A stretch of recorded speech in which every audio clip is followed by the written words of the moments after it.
Welcome back to the channel, guys. Today we're going to be working on this 2003 ClubCar DS. It's a gas-powered golf cart.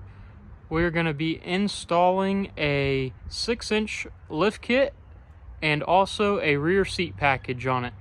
We're going to probably make 2 videos out of this. One will be the lift kit, which will obviously be the first thing I do. And then the second part will be the installation of the rear seat. So we've got our lift kit already out of the box and everything kind of laid out. Kind of just went through the instructions real quick just to figure out what all I kind of got to do. Seems to be real simple. Probably be an hour-long process, maybe a hair longer, maybe a hair shorter, not too sure.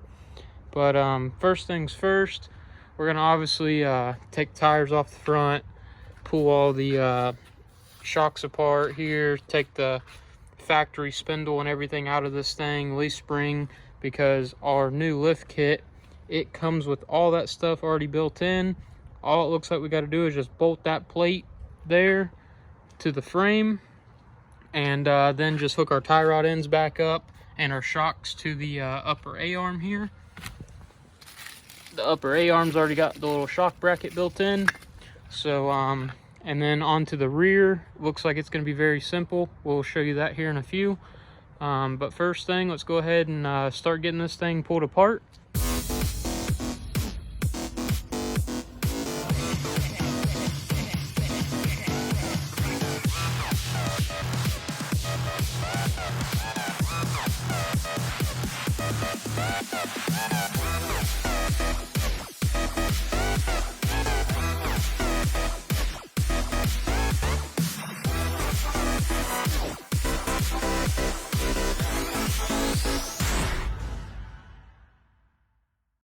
So we got all the front suspension out of it right now. We're gonna go ahead and kind of clean up some of that trash and stuff in there just to clean the whole cart up a little bit. There's all the old suspension parts out of it on the ground there. Just getting ready to put the new lower A-arms on. That'll be our next step, so stay tuned on that and we'll show you how we get that in there and bolt it all up. Okay guys, so the most important step of this whole lift kit is that you don't forget to take this bottom plate off and flip your bolts over, because if you don't, you'll be trying to figure out how the heck do I get this kit on. So long story short, this plate right here used to be bolted on the bottom, and all that really does is align your spring in the center hole here so your spring can't go side to side. So anyhow, take that off. These 4 bolts are actually the other way when it's stock. You have to turn them over this way with the thread sticking down. That way you can put your A-arm piece on. And obviously, if I'm gonna zoom in here, you can see the 4-bolt pattern in it. It'll go right onto these 4 bolts here. So we're gonna go ahead and set our camera back down and put that thing on.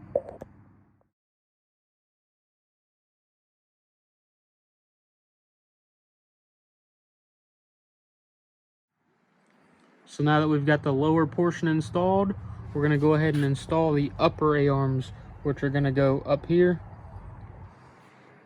We got them laid out here with our bolts that are supposed to be used for them.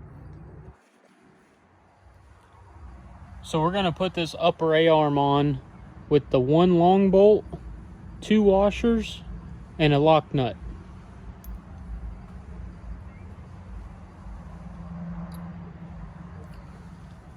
And in this kit, the upper A-arms are not labeled in the packages, but if you notice, if you just look at the way that they point with the shock tower, obviously this one's going to go on the passenger side because we are offsetting the suspension forward, not backwards like this one would be. So I'm going to go ahead and grab the other one and get it put on this side. Alright guys, getting it out of the package here. There we go. So now you can see it's offset to the front with our shock on the top. We're going to go ahead and slide us a washer on our bolt. Stick this in there like that.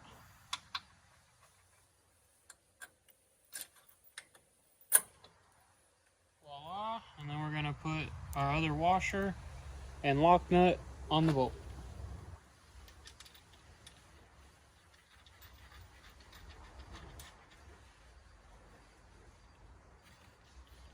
Now I'm going to go ahead and put the factory shock bolt back through the upper A-arm shock.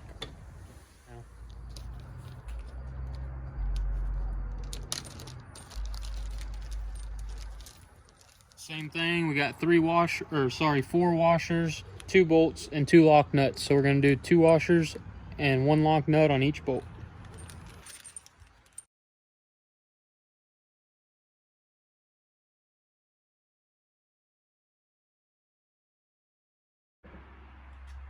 Next step is we're going to install these 2 Heim joints with our 1/2 by 20 nuts on our lower A-arms here. Actually, let me point my phone down a little bit. There we go. We're going to be installing them right here in this hole. So first thing, we're going to take our jam nut and screw on to our Heim joint. It's going to go all the way up to the very top of it for now.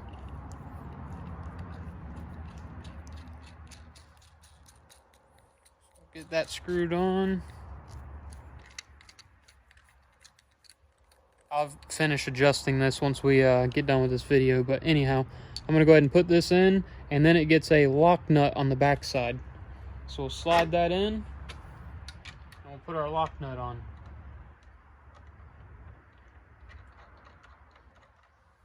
And then we're going to do the same thing on the other side. Now we're going to go ahead and install the spindle. So luckily they have marked these passenger side, driver side, which obviously it's pretty self-explanatory. But one thing that we are also going to do is they added some Loctite in the packing.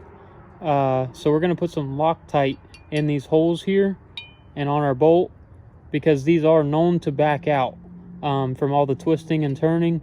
They do want to back out if you don't Loctite them. So we're going to throw a little Loctite on them.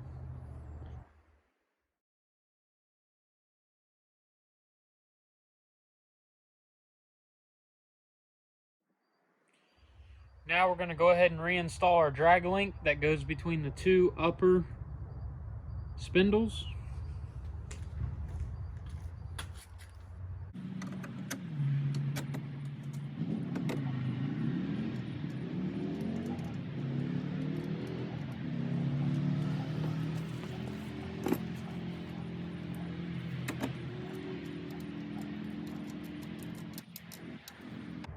And our rack and pinion steering here. Go ahead and put that on. Now guys, a lot of this stuff's gonna have to be adjusted once we get everything put together. Like all of these Heim joints here, the lower one, that's gonna give us, you know, our camber and caster. All of it's gonna have to be adjusted to align the tires properly, and you know, all of that. We're just pretty much just putting it together right now. Even the steering up here may need to be adjusted a little bit. I mean, it's pretty close now, but not sure if this kit's going to change it just a little bit or not. All right, so from there on, I think now we're going to probably go ahead and take the old hubs off of the original spindles and go ahead and get them put on our new spindles. So we got our hubs put back on, threw the tires back on it, let it down off the lift. The front is pretty much done until we do just the final adjustments on the like the lane of the tire and the steering itself. But overall, it's pretty close. I mean, the thing looks real good already. It's not bad. The driver's side tire needs to be leaned out at the bottom just a little bit. But overall, pretty simple. Very, very easy to install. Now what we're going to do is turn the cart around, put it back on the lift, and do the rear. Now we're down to doing the rear of the cart. This honestly is the easiest thing that you can do as far as a lift kit. In this instance, obviously I have it on a lift, so it makes it even easier for myself. But even if you're doing it on the ground, it's not hard. You just gotta jack up your cart, put some jack stands under it, and then like if you're doing it on the ground, you can just use a floor jack to come right up underneath the rear end, to where I actually am going to have to use a stand that's a little taller to support the rear end while I do this. But very, very simple, guys. All you're going to do is undo this U-bolt here, take it off. Same thing with the other side, take it off, undo your shocks right here, just one bolt. Then what we're going to do is, since we're going to be supporting the rear end, it's just going to sit there. We're going to end up unbolting this leaf spring on both sides, and it's going to end up going over top of the axle, because what's going to happen is we're going to put these are actually some old ones that I had. They're a little bit shorter than what the lift kit comes with, and I actually prefer that whenever I have a rear seat, so it's a little easier for people to get on. But it's the same thing the kit comes with. They're just a hair shorter. I think these are a 4-inch instead of a 6-inch. But long story short, these will just go right in this area here, and then the leaf spring will sit on top. Then we will add another plate that looks just like this one, minus the brake cable holder. This one doesn't have the brake cable holder, to where this one down here does. We will add this on top of the leaf spring once it's up there, and then the shock will actually bolt back to this spot here, that last little hole there.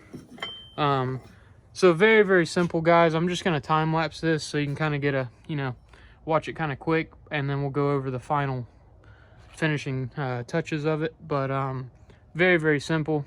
Let's get this thing rolling.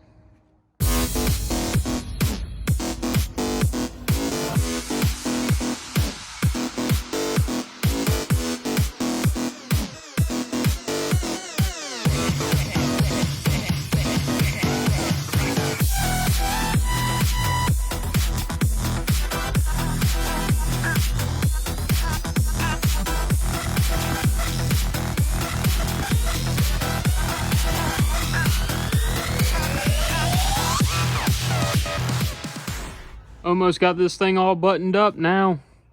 We did exactly like I was telling you. Added this plate up top, just like the bottom.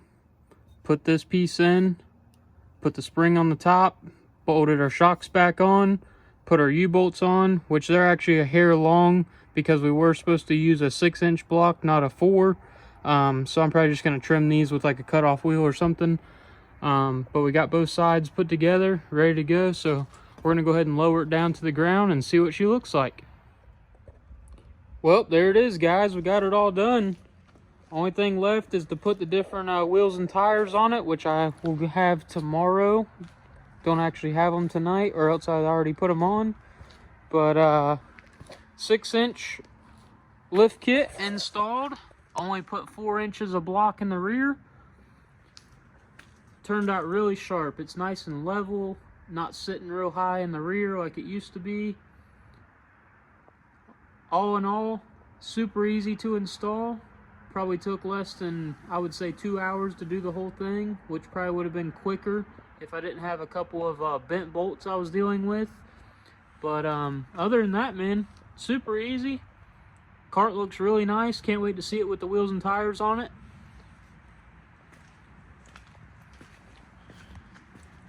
Guys, if you are looking into getting a 6-inch lift for your cart, don't be scared. It's easy to do and pretty cheap. Stay tuned for the rear seat installment. Thanks for watching, guys.